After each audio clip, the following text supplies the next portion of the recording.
बिस्मिल्लाहिर्रहमानिर्रहीम, अस्सलाम वालेकुम। अली सलमान जी टीवी के तमाम नाजरीन को जी स्पोर्ट्स में खुश आमदेद कहता है कि जब पीर से लेकर जुमेरात तक रोजाना रात 11:05 पर हम इस महफिल को सजाते हैं आपके लिए और बात करते हैं उस दिन खेले जाने वाले स्पोर्ट्स के हवाले से।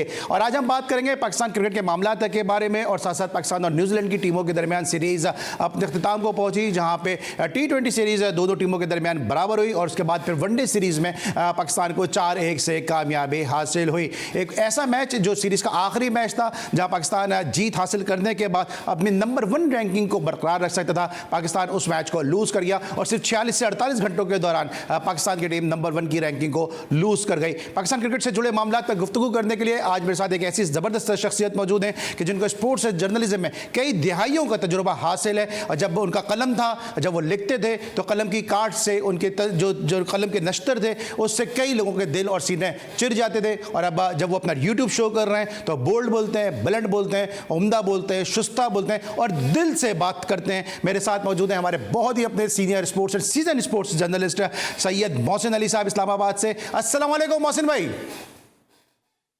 वालेकुम अस्सलाम अली भाई, आप खैरियत से हैं? ठीक ठाक है?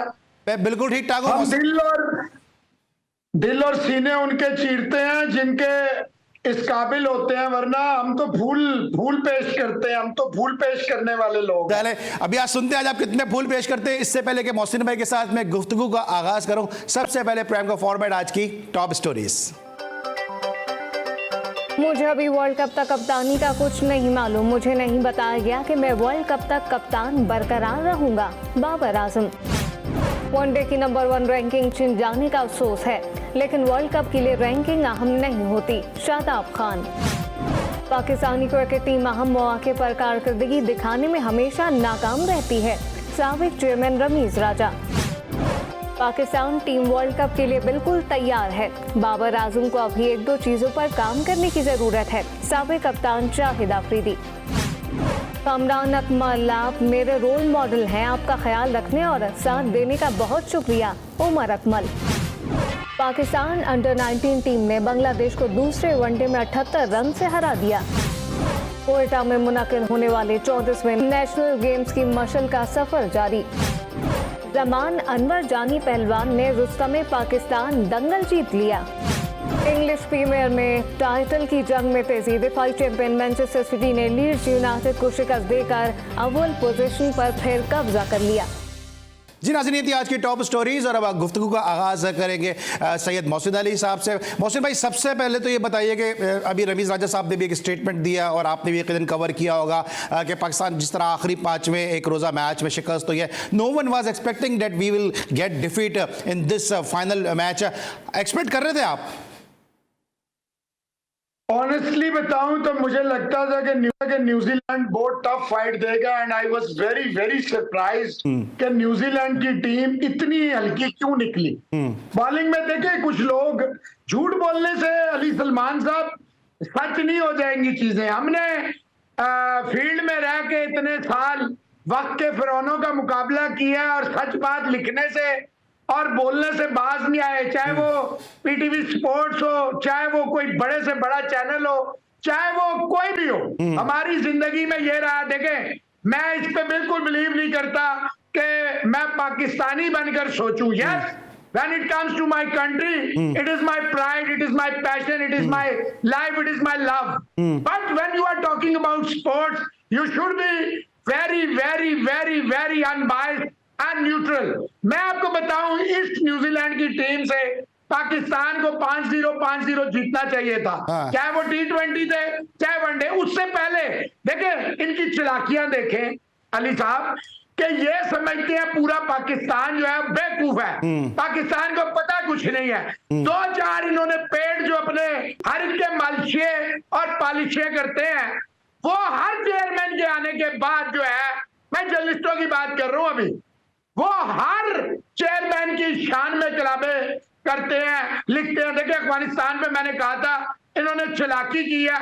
मैं ऑनेस्टली आपको कहूं, अगर बाबर, शाहीन, हारिस, दिस दैट, फखर सारे भी जाते ना अली सलमान, तो पाकिस्तान और अफगानिस्तान के मैच बहुत टफ होते। मैं नहीं कहता कि अफगानिस्तान 3-0 जीत जाता, 2-1 जीत जाता, पाकिस्तान हार जाता, लेकिन आप हिस्ट्री गवाह हैं कि जब भी हमारा अफगानिस्तान के मैच हुए हैं दे आर क्लिफ हैंगर्स। ऐसा नहीं है कि हमने प्लेट में, इन्होंने दो चालाकियां की। एक तो लोगों को बेवकूफ बनाया कि देखें हम चांसेस दे रहे हैं, दूसरा नई टीम भेजी है जी तो सिखाने का वो है, सब झूठ। जब पाकिस्तान न्यूजीलैंड ये लूली लंगड़ी टीम आई, ठीक है, पाकिस्तान का कसूर नहीं है, अवाम का कसूर नहीं है, इनके प्लेयर आईपीएल खेल रहे हैं। भाई देखो, बात यह है कि आप अपने अंदर इतना तड़ पैदा करो कि टीमें आपके घर में आए तो सोच समझ के आए, जैसे वो बाकी मुल्कों में जाती हैं। अच्छा मोहसिन भाई, मोहसिन भाई, ये जिस तरह अभी हम देख रहे हैं पाकिस्तान टीम के मामला, तो आप क्या किस तरह से देख रहे हैं? आपको लगता है कोई कम्युनिकेशन गैप है? क्योंकि एक तरफ बाबर आजम कहते हैं यार मुझे तो पता ही नहीं है मैं कप्तान हूं, सेठी साहब कहते हैं कि हम उनको वर्ल्ड कप तक कप्तान बरकरार रखने का फैसला कर लिया, प्रेस कॉन्फ्रेंस होने वाली है, और फिर इमाम उल हक वो किस तरह से, किस हैसियत में वो ये बता रहे हैं कि मिडिल ऑर्डर के प्लेयर की, सलमान आगा की और इफ्तिखार की जगह नहीं बनती? नहीं, सलमान आगा की उसने कहा बनती है, हारिस और इफ्तिखार की नहीं बनती है। सॉरी, हारिस और इफ्तिखार की जगह नहीं बनती। उसने ये कहा, देखे बड़ा बड़ा बड़ा कमाल का सवाल किया आपने, मजा आ गया। पहली बात तो ये अली सलमान साहब, आपने पूरी जिंदगी डोमेस्टिक में जितनी आपकी नजर है, ये बड़े बड़े फन्ने और नन्हे खानों को पता ही कुछ नहीं है। मुझे ये बताएं कि क्या नजम सेठी शकील शेख को यकीन है वो कल होंगे? ठीक, किसी को भी यकीन नहीं है कल का। पहले तो सवाल यह बनता है कि शकील शेख और नजम सेठी कल होंगे, बाबर तो होगा, that is for sure, whether he is not captain और not, it is a separate thing. Babar तो होगा भाईजान, ये तो तयशुदा बात है।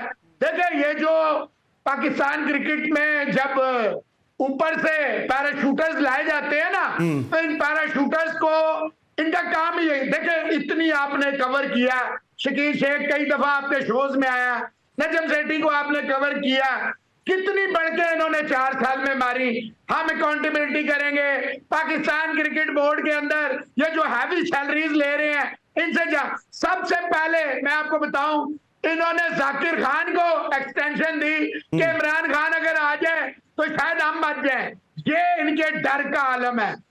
अली सलमान साहब, आप ये जीटीवी पे शो करते हैं, आपसे पहले बहुत सारे लोग यहाँ शोज करते थे, no disrespect to anybody and I will not mention any name, but आज जीटीवी स्पोर्ट्स में इसमें कहा है और कल कहा था।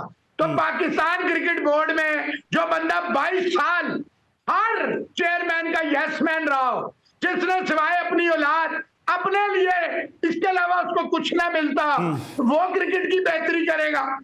लेकिन मोहसिन भाई, जो मेरा सवाल है वो ये है कि क्या हमारी टीम में कम्युनिकेशन गैप है? क्योंकि बाबर आजम किस तरह से ये बात कह सकते हैं कि मुझे पता ही नहीं है कि मैं कप्तान हूं, और इमाम किस हैसियत में कह रहे हैं कि मिडिल ऑर्डर में जगह नहीं बनती? इस तरह भी आपने खुद भी कहा कि हारिस का और इफ्तिखार का उन्होंने नाम लिया।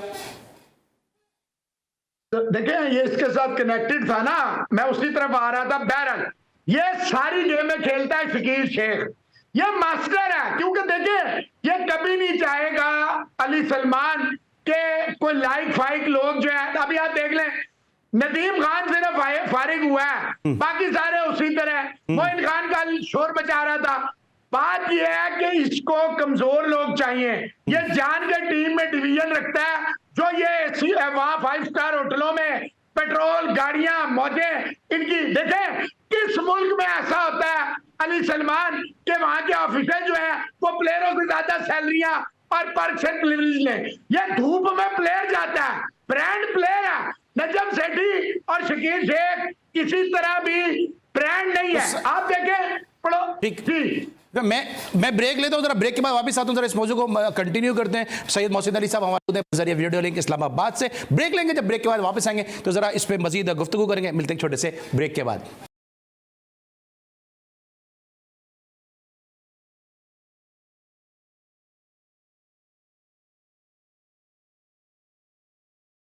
Welcome back after the break. और ब्रेक पर जाने से पहले मोहसिन भाई, क्योंकि वक्त कम है, मुझे मालूम है आपकी अपनी भी मसरूफियत है, मुझे प्रिसाइज मुझे एक जवाब चाहिए कि क्या कम्युनिकेशन गैप है, और अगर कम्युनिकेशन गैप है तो बाबर आजम को अभी तक क्यों नहीं बताया गया कि वो कप्तान है? ठीक है, आप शकील शेख की आप बात कर रहे हैं, नजम सेठी की आप बात कर रहे हैं, लेकिन साथ साथ ये जो रेहान उल हक हैं टीम मैनेजमेंट के अंदर, ये जो कोचेज आपने एक रखे हुए, एक फौज रखी हुई कोचेज की, आपके साथ जो डायरेक्टर मीडिया है वो एक अरसे से आपके साथ है, तो क्यों ये कम्युनिकेशन गैप है? क्यों ये यार इन्हें सूट करता है ना, अली सलमान, मैं अभी शुरू में क्या बात की है मैंने आपको कहा इन्होंने दावे किए थे कि हम पीसीबी में, और बजाहिर जब ये ढोल ढमके, जब इन्होंने लाहौर कदाफी स्टेडियम फतह किया, नजम सेठी और शकील शेख ने ढोल की तापों पे घोड़ों के, और देखे फतह करने वाला एक बंदा अभी शहीद कर दिया जिसका नाम है नुमान भट्ट, जो खड़ा रहा, जिसने जूते की नोक पे रखी पीसीबी की जो है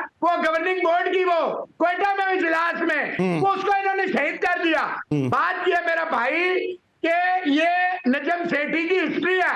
2016 में इसने कहा था पाकिस्तान की टीम तबाह हो जाएगी, बर्बाद होगी अगर। तो सर इस पे इमाम उल हक के स्टेटमेंट का क्या बनता है? मैं पाकिस्तान की टीम के मामला की बात कर रहा हूं, मैनेजमेंट की तरफ बार बार जा रहे हैं। मैं पूछ रहा हूं इमाम उल हक किस हैसियत में स्टेटमेंट दे रहे हैं? आपने अभी रियानुल हक वगैरह क्या है, वो मैनेजमेंट है या टीम प्लेयर है? तो यही तो मैं आपसे जानना चाह रहा हूं कि इतने स्ट्रांग हो गए ये भाई।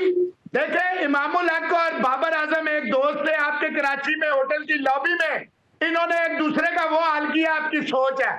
जब आप मुगले आजम बनाएंगे ना बाबर आजम को, तो फिर भाईजान ये होगा, ये कोई मुगल सल्तनत नहीं है, ये पाकिस्तान की टीम है। बाबर अपनी गेम है। मुझे ये बताएं, हाउ ऑन अर्थ इफ्तिखार बार कैसे होता था ओडीआई स्क्वाड से, जरा मुझे समझाएं कैसे?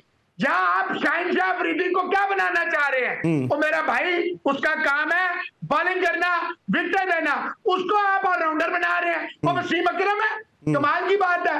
बात यह है बाबर को आपने खुद सर चढ़ाया, वो इतना एरोगेंट हो गया, सवाल उससे आप करते हैं सीधा, वो आपको ऐसा जवाब जैसे trying to be over smart, दूसरे की disrespect, with all due respect. हमारे यहाँ साफी नापैद हो गए हैं। वो मुझे लगता है कि मुझे दोबारा मेन स्ट्रीम में आके एक दफा दिखाना है। आपने ये बड़ा अच्छा, आपने मौसम में बड़ा अच्छा, आपने बड़ा अच्छा क्वेश्चन किया, क्योंकि हम जिस जनरेशन को देख के हमने जो थोड़ी बहुत भी क्रिकेट में थोड़ा बहुत भी काम किया या स्पोर्ट्स में काम किया, आज हम देख रहे हैं कि फैन हो गए हैं, सेल्फियां ले रहे होते हैं। ठीक है, आप सेल्फी ले सकते हैं क्योंकि अपने आप ओकेजन को आप यादगार बना सकते हैं, लेकिन साथ साथ कोई अगर थोड़े रन्स कर दे तो स्टेज आर्टिस्ट की तरह जो है वो मिमिक्रियां कर रहे होते हैं और फिर वो ताने दे रहे होते हैं कि देखो आज तो बाबर ने रन्स कर दिए, अब क्या हाल होगा तनकीद करने वालों का। तो ये किस तरह की जर्नलिज्म की तरफ हम जा रहे हैं?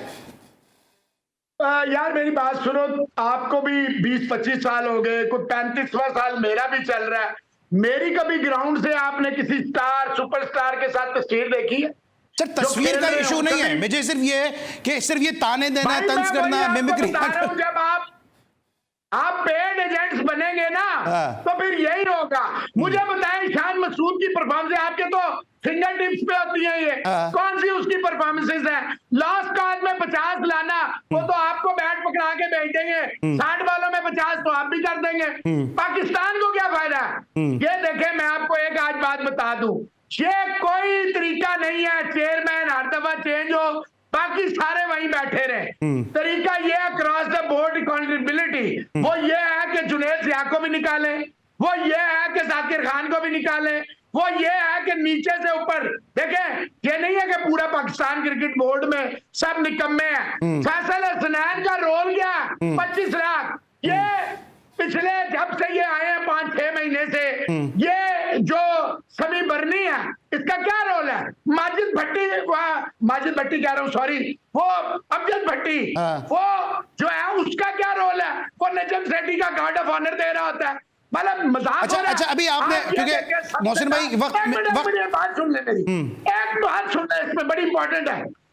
ये इस्लामाबाद यूनाइटेड में सबसे ज्यादा फिक्सिंग हुई उस सीजन में, उसको आपने उठा के पाकिस्तान टीम का मैनेजर बना दिया।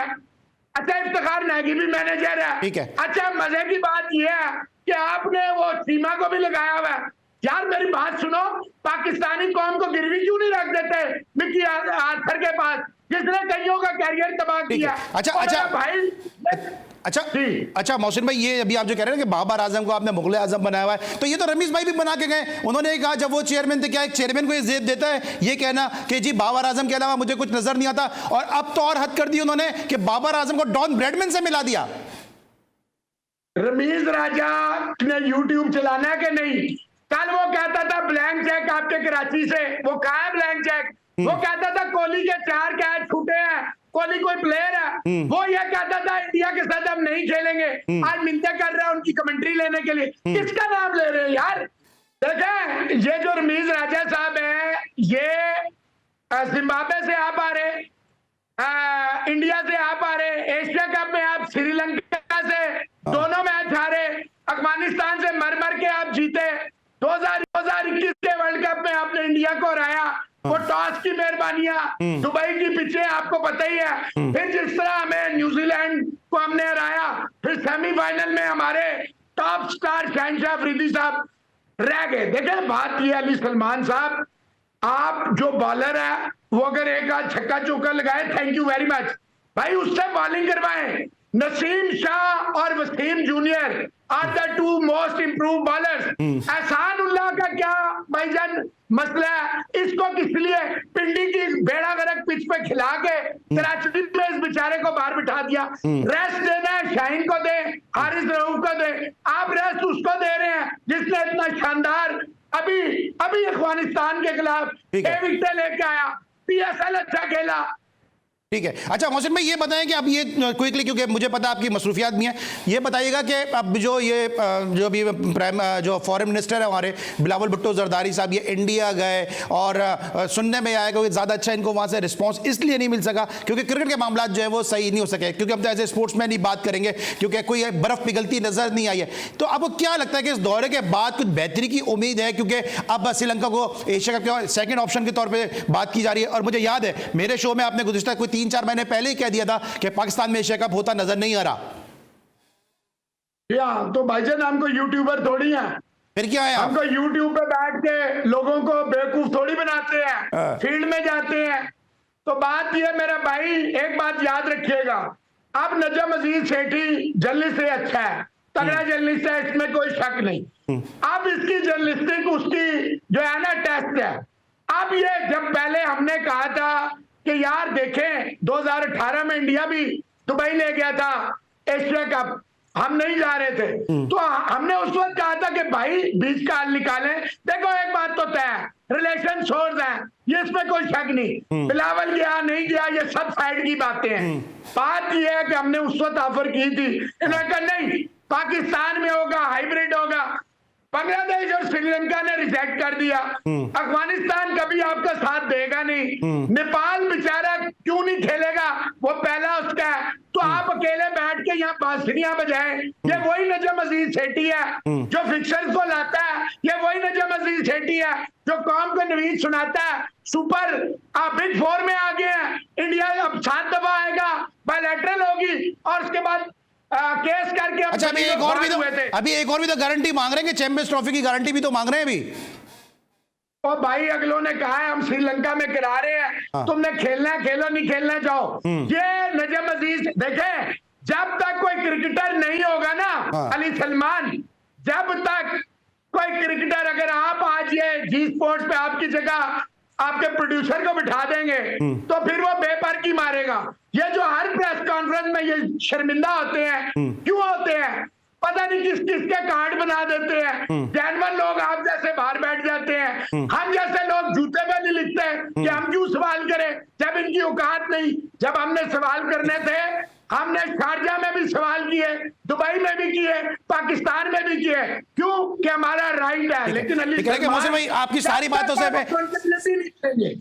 से मैं इत्तेफाक करता हूं। आपने ये कहा ना प्रोड्यूसर अगर मेरी कुर्सी पे बैठ जाएगा तो बेपर की उड़ाएगा, आप यकीन करें प्रोड्यूसर पूरी तरह तैयार है इस कुर्सी पे बैठने के लिए, पूरी तैयारी मेरा प्रोड्यूसर कर चुका है, तो ये कुर्सी पे संभालने के लिए पूरी तरह तैयार है। अब ये बताएं कि वो दूसरे बात सुने, एक शो करेगा, दूसरे शो से कैमरा आपके टीवी की ऐसी की तैसी कर देगा। ये नोट रखना बात में।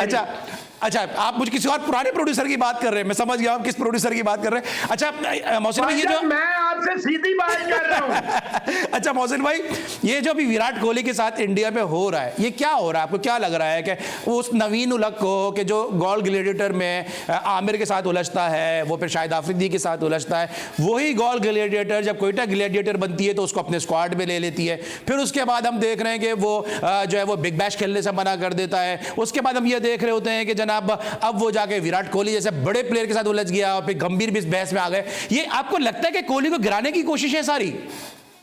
यार बड़ा प्यारा सवाल किया, दिल खुश कर दिया आपने। मुझे नहीं लगता था पाकिस्तान में कोई ऐसा सवाल करेगा। मजा आया। बात ये है कि ये मैंने 2021 में कह दिया था कि बीसीसीआई गंगली जीत जाएगा और इंडिया की टीम जो है हार जाएगी। उसका देखे क्या हुआ। ऑस्ट्रेलिया गया, 2 टेस्ट इन्होंने जीते, 1 टेस्ट इन्होंने हारा, चौथे टेस्ट पे ये कंप्रोमाइज कर गए। हालांकि मैंने वर्ल्ड टेस्ट चैंपियनशिप 2021 में कह दिया था कि ये इंडिया और ऑस्ट्रेलिया फाइनल खेलेंगे 21 में, और वो हम तो अपनी वीडियोस ना हाइड करते हैं, ना उनको एडिटिंग करते हैं, ना हमें जरूरत है। तो अली सलमान ये कोहली को नीचा नहीं दिखा रहे, ये अपनी किस्मतों पे मोर। अगर 50,000 करोड़ 200,000 करोड़ से अगर सक्सेस मिलती तो भाईजान अमेरिका, चाइना, रूस, जर्मनी, ये मुल्क, अरब कंट्रीज, ये भाईजान क्रिकेट और स्पोर्ट्स में रूल करती।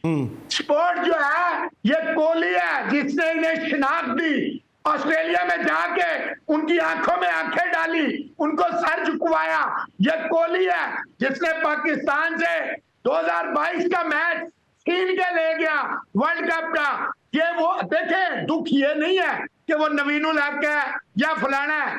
हमारे साथ ये हमेशा यही करते हैं, चाहे इंग्लैंड हो, अफगानिस्तान हो, हमारे साथ ये हमेशा, हमने जितना इनको अपना खून पिलाया, अपनी जिस्म पेश किए, अपने घर दिए, अपनी बाजुओं में इन्हें लिया, ये हमारे साथ हमेशा होता है मेरा भाई। ठीक है। बात क्या है, सुन ले, आखिरी बात इसमें ले ले। बात यह है कि गौतम गंभीर वो है असल वो है, वो सारी गेम खेल रहा है। वो प्रेजेंटेशन से पहले भी उसने इनको भेजा, दोनों को, मायर्स और नवीन को समझाया, बाद में भी। अभी तक देखें, कोहली जो है ना वो सदियों में एक पैदा होते हैं, रोज रोज नहीं पैदा होते। 1800 वाले। अच्छा, अगर कोहली सर सुने ना, अगर कोहली रोज पैदा नहीं होते तो गवास्कर भी रोज रोज पैदा नहीं होते। गवास्कर को भी कोहली से मसला, गंभीर को भी कोहली से मसला, गंगोली को भी कोहली को मसला, आधे इंडिया को कोहली को मसला। अगर नहीं कोहली से किसी को मसला है तो हमारे यूट्यूब के शो करने वालों को वो ऐसे चिराग पहुंच जाते हैं कोहली का नाम आते ही। देखिए, यूट्यूब पे जिनकी आप बात कर रहे हैं वो अभी कुछ दिन पहले तक तो कोहली की, जब उनको पता चल जाता है ना कि आगे से बैकलैश आता है, तब उनकी बेचारों की टांगे और बहुत कुछ काम जाता है ना, मजबूरी है। अली सलमान, हम भी तो शो करते हैं, हमने तो वही बात करते हैं जो हक की बात होती है, हमें तो व्यूज नहीं चाहिए। 2020 में से पहले भी हम जिंदा थे, बाद में भी जिंदा रहेंगे। तो सर ये क्या मसला है, सीनियर प्लेयर में क्या मसला है? गवास्कर का नाम लिया, गंभीर का लिया, गंगोली का लिया। गवास्कर साहब, मेरा नहीं ख्याल है गवास्कर, उन्होंने कहा ना पाबंदी कम लगी, ज्यादा लगनी चाहिए, फाइन नहीं लगना चाहिए, मैचेस की पाबंदी लगनी चाहिए। देखिए अली, वो तो मैं भी कहता हूं, अगर कोहली ने क्लियर ना की होती बात, और वो बाद में क्लियर हो गई, उसने जूता नहीं दिखाया। देखिए, चाहे जितना भी बड़ा कोई प्लेयर हो, he or she is not above than the sport. Try to understand. Gavaskar साहब की बात में वजन है कि अगर देखें आप, यार तेंदुलकर भी तो है, महेंद्र सिंह धोनी भी तो है ना, हमारे यहाँ भी कुछ बड़े बड़े ग्रेड्स हैं, वो किसी कंट्रोवर्सी में नहीं आते। ज़हीर अब्बास है और बड़े नाम है। तो मुझे बताएं, इनकी दाल रोटी नहीं चलती। आपके कुछ, अब मैं यहाँ नाम लूंगा, कुछ जिनको हादसाती क्रिकेटर है, कराची का उनको पता नहीं, कराची करते हैं। हम मैं लालू खेत की पैदाइश, हम मैं कराची, हम तो पाकिस्तान की बात करते हैं। चले आप कराची की पैदाइश हैं, ये हम सब जो है वो इस बात को जानते भी हैं, और आपका अंदाज भी बताता है कि आप पक्के कराची वाले ही हैं। भारत, ये बताएं मोहसिन भाई कि ये एशिया कप का मामला बैठेगा किस तरफ? भाईजान, एशिया कप पाकिस्तान में नहीं होगा, दैट इज फॉर श्योर। ये मैं आपको बता दूं, श्रीलंका या यूएई में होगा। ये देखें, एज ए पाकिस्तानी मैं कहता हूं, अकल इस्तेमाल करें नजम सेठी साहब, और मजीद इसको खराब ना करें, तरीके से इसको लेके चलें। ठीक है मोहसिन भाई, थैंक यू सो मच। आपने अपनी गुनागू मसरूफियात में से वक्त निकाला, आपका अपना भी हमारे नाजरीन जो हमें इस वक्त देख रहे हैं जी स्पोर्ट्स में, उनसे भी हम रिक्वेस्ट करेंगे कि मोहसिन भाई का जो यूट्यूब चैनल इसको लाइक करें, सब्सक्राइब करें, शेयर करें। आपको बड़ी ज़बरदस्त इंफॉर्मेशन जज्बात के साथ वहाँ पे मिलेगी, क्योंकि मैंने प्रोग्राम की इब्तिदा में कहा था कि दिल से बोलते हैं, बोल्ड बोलते हैं और खुल के बोलते हैं। तो ये थे जनाब मौसिद अली साहब। इस हम लेंगे ब्रेक, जब ब्रेक के बाद वापस आएंगे तो एक्सक्लूसिवली हमारे साथ मौजूद होंगे सीनियर जर्नलिस्ट और सीजनड जर्नलिस्ट मुजाहिद बरेलवी साहब के जो बिलावल भुट्टो जरदारी साहब के साथ जो मौजूद थे इंडिया में, और एक्सक्लूसिवली जीटीवी को ये एजाज़ हासिल है। जीटीवी इसमें बड़ा फख्र करता है कि हमारे सीनियर जर्नलिस्ट मुजाहिद बरेलवी साहब वाहिद जर्नलिस्ट थे कि जिन्होंने बिलावल भुट्टो जरदारी साहब जो पाकिस्तान के फॉरेन मिनिस्टर हैं उनका इंडिया में एक्सक्लूसिव इंटरव्यू किया। क्या उन्होंने वहां पे देखा क्रिकेट के मामलात के हवाले से, उनसे हम जानेंगे एक छोटे से ब्रेक के बाद।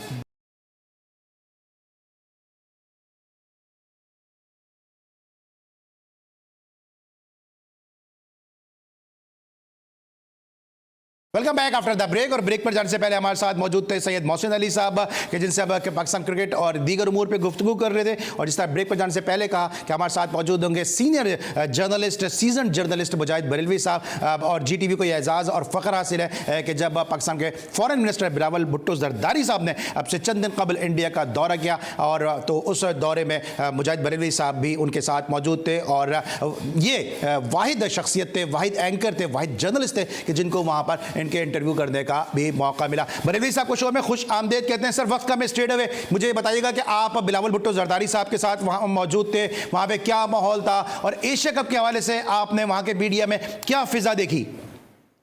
देखिए, एक तो ये है कि बिलावल भुट्टो जरदारी का सख्त सियासी माजराई के दौर में दौरा हुआ, और वो भी गोवा में शंघाई कॉन्फ्रेंस के हवाले से।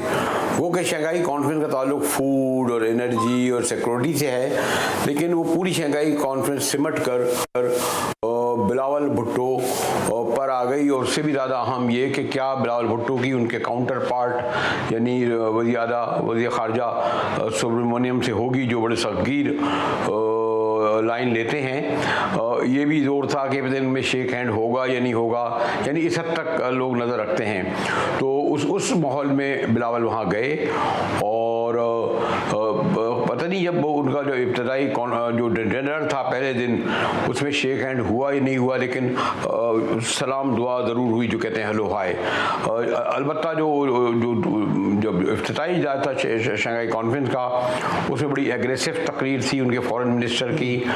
उसके मुकाबले में बिलावल ने तहम्मुल से जवाब दिया।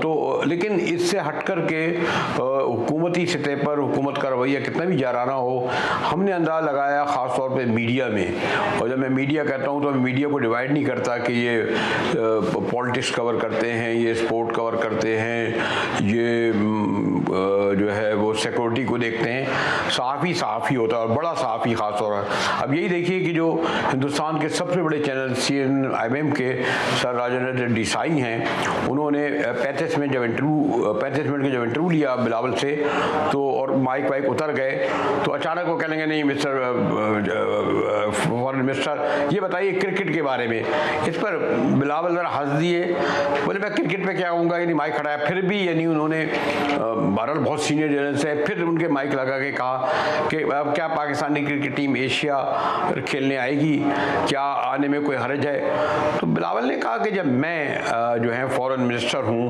और आप मेरे बारे में जो ख्यालात का आपने वो भी सुन लिए, जब मैं यहाँ आ सकता हूँ, और मैंने तो यहाँ कोई ऐसा आम लोगों में या जिनसे मैं मिला हूँ, गवर्नमेंट की बात नहीं करता, कोई हॉस्टाइल नहीं माहौल मिलता, तो मैं नहीं समझता कि अगर क्रिकेट के हवाले से चाहे पाकिस्तान में हिंदुस्तान की टीम आए या पाकिस्तान की टीम हिंदुस्तान में आए, तो कोई बड़ा मसला पैदा होगा। मुझे साहब ये बताएगा कि क्या मोदी सलाह है, क्योंकि दोनों मुल्क की आवाम तो क्रिकेट चाहती है?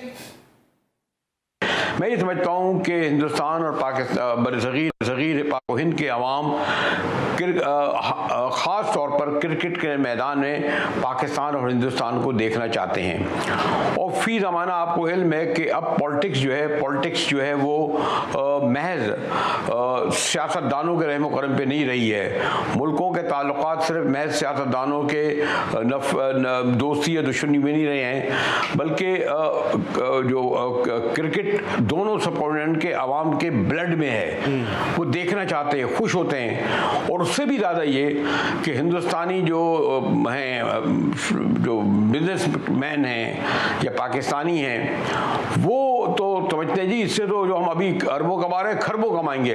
और कीजिए, क्या हिंदुस्तान में कोई गुलकारों की कमी है? जब अंबानी जो सबसे बड़ा नंबर 1 है, उसने दुबई में जब अपनी आज शादी की अपने घर की, तो उसमें राहत फ़तेह अली खान को बुलाया, उसने अली ज़फ़र को बुलाया। तो वो सोचते हैं कि कल अगर यहाँ के हमारी क्रिकेट टीम के बाबर आजम और ये लोग गए तो स्टेडियम छोटे पड़ जाएंगे। चेन्नई का समझाना बहुत बड़ा स्टेडियम है। तो मैंने देखा जो 4 दिन दिल्ली में और अमृतसर में और गोवा में कि कतई तौर पर अवामी सतह पर कोई ऐसा माहौल नहीं है कि जिसमें अवाम ये ना चाहते हों कि पाकिस्तानी टीम इंडिया है या इंडिया की टीम वहाँ अच्छा, ये बताइए अच्छा, ये भी इत्तला देंगे, इंडियन मीडिया ये दावा कर रहा है कि नजम सेठी साहब ने मांगी है, कोई गारंटी मांगी है कि जो चैंपियंस ट्रॉफी में इंडिया फिर आएगा अगर हम वर्ल्ड कप खेलने के लिए आते हैं। देखिए, क्रिकेट बोर्ड जो है ना, अब आपके अभी तो हमारे यहाँ क्रिकेट है, क्या है क्रिकेट सियासत है ना। 3 साल तक रमीज राजा साहब रहे क्योंकि इमरान खान के दोस्त थे। सेठी साहब आ गए इसलिए कि शरीफों के दोस्त हैं। क्या दुनिया भर में क्रिकेट बोर्ड के सुदूर ऑस्ट्रेलिया का क्रिकेट का बोर्ड का चेयरमैन क्या सियासी बुनियादों पे होता है? बरतानिया का सियासी बुनियाद पे होता है, मुझे इंडिया का नहीं पता। तो ये जो क्रिकेट बोर्ड्स वाले जो खेलते हैं वो एक हुकूमत के इशारे के ताबे होते हैं। क्या कुछ भी कह ले सेठी साहब या कुछ भी कह ले इंडियंस के क्रिकेट बोर्ड वाले, एक इशारे एक फोन कॉल जाएगी ना जिस वक्त, वो सब जुट जाएंगे कामयाब बनाने के लिए। लेकिन ये बताएंगे इंडियन जो गवर्नमेंट है उनका मौक़िफ़ तो नहीं है कि जिस तरह वो पाकिस्तान के अगेंस्ट है, लेकिन बिलावल साहब के दौरे के बाद पाकिस्तान के मौक़िफ़ में कोई तब्दीली, कुछ क्या उसका हासिल क्या निकला? देखिए, मुझे तो ये लग रहा है कि पाकिस्तान हम वैसे भी जो इस वक्त जो शदीद माशी मसाइल हैं उसमें कोई भी जंग के ना मूड में ना उसका मुतहम्मिल हो सकता है। और हमारी कोशिश है, और ये जो मैंने कहा ना, ये जो स्टेप था बिलावल भुट्टो का, वो उससे लोग कहते हैं बर्फ़ पिघली है। और जब बर्फ़ पिघलती है, मैंने देखा अपने साथ जब मैं जा रहा था बेशुमार मैंने देखा साथ चैम्बर ऑफ कॉमर्स के ताजिर सनतकार जा रहे थे। ये शायद हमारे आपके इल्म में नहीं है, सब वहाँ कारोबार जारी है। और जब बर्फ़ पिघली है तो मैं नहीं समझता कि खाली ये जो शंघाई कॉन्फ्रेंस जिसमें हम लोग गए थे या जो ट्रेड के लिए है, ये यकीनन क्रिकेट के लिए करेगी क्योंकि सबसे ज़्यादा पॉपुलर चीज़ है। और ख़ास तौर पर हिंदुस्तान जिसका जो फर्स्ट प्रायोरिटी होती है ट्रेड, हमें भी अब समझना चाहिए ट्रेड। वरना अगर हमने ट्रेड अपने पड़ोसी मुल्कों से नहीं की तो हमारे जो माशी मसाइल हैं, माशी बहरान है, और ज़्यादा बढ़ेगा। ठीक है, थैंक यू सो मच मुजाहिद बरेलवी साहब हमारे साथ मौजूद। GTV को यह एजाज़ हासिल है, इस तरह बार बार ये बात करते हैं कि जी स्पोर्ट्स को एजाज़ हासिल है कि हम डोमेस्टिक स्पोर्ट्स को कवर करते हैं। तो बहुत सारे मायनों में और बहुत सारे जो शोबों में इस वक्त GTV हरावल दस्ते का किरदार अदा कर रहा है और बहुत सारी जगहों पे GTV अपनी एग्जिस्टेंस को, अपनी प्रेजेंस को शो करता नज़र आ रहा है। और ये वजह है कि मुजाहिद बरेलवी साहब ये वाहिद एंकर थे, जर्नलिस्ट थे कि जो बिलावल भुट्टो जरदारी साहब का एक्सक्लूसिव इंटरव्यू लेने में कामयाब हुए। काफ़ी वक्त इन्होंने वहाँ पर साथ गुजारा, इंडियन जर्नलिस्ट के साथ इनकी मुलाकात हुई, आम आवाम के साथ इनकी मुलाकात हुई। यही वजह है कि आज मुजाहिद बरेलवी साहब को हमने अपने शो में मदऊ किया और कोशिश की और जानने की सूरत हाल की असल हकीकत जानने की कोशिश की है कि वहाँ पे इन्होंने दौरा इंडिया में क्या देखा और बिलावल भुट्टो जरदारी साहब के इस दौरे के बाद किस हद तक बर्फ़ पिघलती नज़र आ रही है और स्पोर्ट्स और बिलखुसूस क्रिकेट में मामला किस हद तक बेहतर होते नज़र आ रहे हैं। मुजाहिद बरेलवी साहब, आपकी आमद का बहुत बहुत शुक्रिया। इसके साथ साथ मोहसिन अली साहब भी हमारे साथ शो का हिस्सा थे, उनका भी बहुत बहुत शुक्रिया। आज के लिए बस इतना ही। इस हफ्ते का हमारा यह पहला शो था। हमें उम्मीद है हमारी कोशिश काविश आपको पसंद आई होगी। इंशाल्लाह कल एक दफ़ा फिर 11:05 पे फिर मुलाकात होगी। उस वक्त तक के लिए अली सलमान को पूरी प्रोडक्शन टीम के साथ इजाज़त दीजिए। अपना बहुत ख्याल रखिए। अल्लाह हाफिज़।